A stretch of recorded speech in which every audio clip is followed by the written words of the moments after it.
La confirmation change, bouleverse la vie d'un chrétien. J'ai fait ma confirmation, je sens bien que ça questionne mes frères et sœurs, mes parents.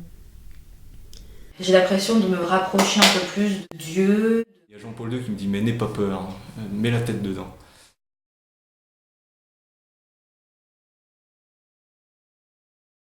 Vous allez recevoir une force, celle de l'Esprit Saint qui descendra sur vous. Vous serez alors mes témoins à Jérusalem, dans toute la Judée et la Samarie, et jusqu'aux extrémités de la terre.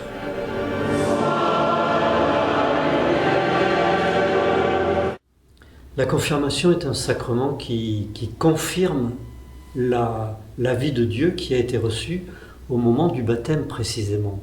Dans le mot même de confirmation, il y a bien cette conviction qui est affirmée que la vie de Dieu qui a été reçue une première fois est de nouveau reçue lors de la confirmation. L'Esprit Saint se donne de nouveau, se donne de manière nouvelle. Pour bien le comprendre, il nous faut repenser à ce qu'ont vécu les apôtres le jour de la Pentecôte. Ils étaient réunis, ils étaient enfermés chez eux, ensemble dans une maison, ils avaient peur, ils se taisaient, et au moment où l'Esprit Saint est venu sur eux, sous forme de langue de feu, s'est posé sur chacun d'eux, eh bien nous voyons une transformation dans la vie des apôtres. Ils partent, ils parlent, ils n'ont pas peur d'annoncer Jésus.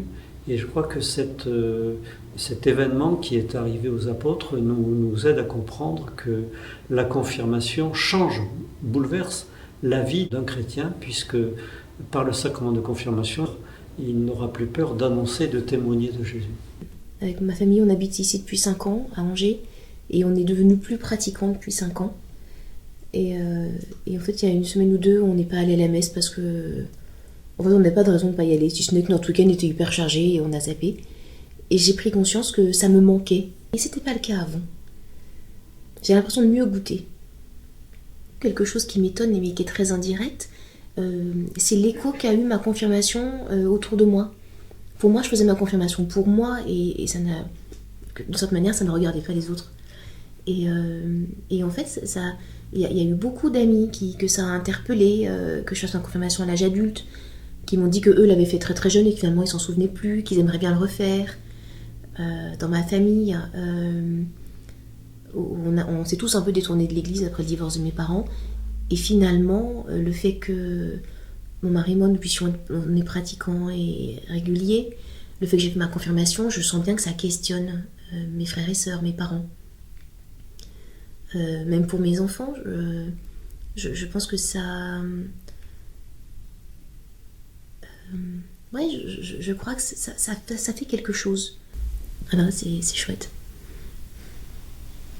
Alors ce sont des gestes très, très beaux, très symboliques. Le premier, le geste de l'imposition des mains, que l'évêque fait sur tous les confirmants avec les prêtres qui sont réunis à ses côtés. Ce geste-là est un geste qui est très traditionnel dans la vie du peuple de Dieu, de l'Église, et qui manifeste le don de l'Esprit précisément.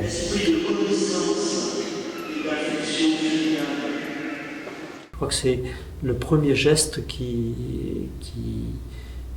marque la confirmation. Et le deuxième geste, c'est le geste de l'onction avec le Saint-Crème. Et ce geste est fait sur chacun des confirmants, où l'évêque trace sur le front du confirmant, avec l'huile du Saint-Crème, il trace une croix en lui disant « Cette parole soit marquée de l'Esprit Saint, le don de Dieu ».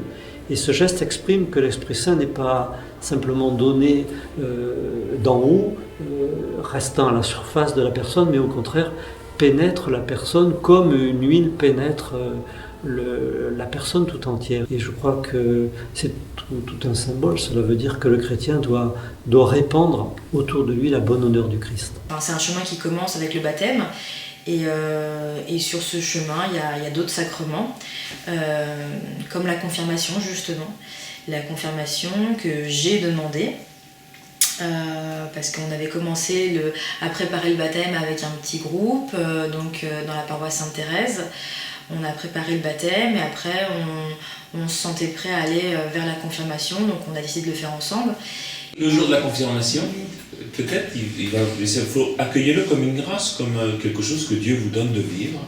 J'ai l'impression de me rapprocher un peu plus de Dieu, du message que le Christ nous a livré justement. La confirmation pour moi c'est un engagement à réfléchir, un engagement à continuer à creuser et à essayer de trouver des réponses. Les événements de la vie, que ce soit un chemin suivi avec son épouse, des engagements profonds avec ses enfants, avec ses parents, la perte ou l'amitié, etc., font que il y a des choses irrationnelles et irrationnelles qui se construisent, qui s'imbriquent les unes dans les autres comme un pulse et qui font qu'on se dit oui, on a envie de poursuivre sur ce chemin. Donc la confirmation pour moi c'est pas une révélation, j'ai pas eu de révélation, c'est une multicouche et c'est pour moi un engagement, c'est un peu comme le mariage. Le mariage c'est un engagement à s'aimer. Bien sûr on se marie parce qu'on s'aime, mais on se marie aussi pour s'aimer. Donc la confirmation c'est pour moi la même chose, c'est on est sur un chemin, on a fait déjà un bout de ce chemin et on s'engage à poursuivre ce chemin. En même temps il y a ma fille qui l'a fait, donc elle aussi ça fait partie du multicouche de pourquoi j'ai eu envie de faire ça. Elle me dit papa, je fais ma confirmation, ce serait super que tu la fasses avec moi. Oui, c'est aussi une partie du chemin. On fait notre parcours de confirmation, notre préparation de confirmation ensemble, donc ça c'est riche également. Ensuite, la vie avançant, j'ai aussi perdu certains êtres proches. Donc j'ai perdu mes parents il y a 2 ans, 3 ans maintenant. J'ai perdu mon beau-père, j'ai perdu mes grands-parents, etc. Enfin la vie, comme tout le monde. Mais il se passe quand même des choses à ce moment-là où il y a des choses qui deviennent évidentes. La confirmation, j'ai l'impression d'être entré en l'église doucement, comme on rentre dans l'eau sans avoir un choc thermique. Hein, on rentre doucement pour pas avoir trop froid d'un coup.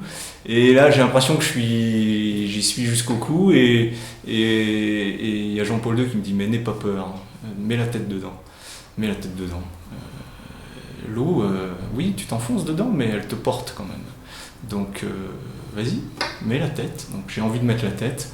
Ce n'est pas une révélation, encore une fois, c'est juste une volonté, un engagement à poursuivre, une réflexion, à poursuivre un chemin, et à le faire pas tout seul, parce que je ne crois pas à l'engagement tout seul, le faire avec les proches, et le faire avec plein de monde, parce qu'on le fait dans le corps du Christ, et c'est une communion, c'est une communauté. Voilà. La confirmation confirme le baptisé dans la vie de l'Église. Il est déjà enfant de Dieu, il fait partie de l'Église au moment où il reçoit le sacrement du baptême, mais cette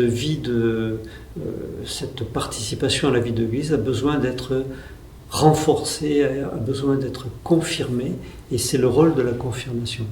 Et cela nous aide à saisir que l'Église est un corps vivant qui ne cesse de grandir, qui ne cesse de s'accroître, précisément par le nombre de ses enfants.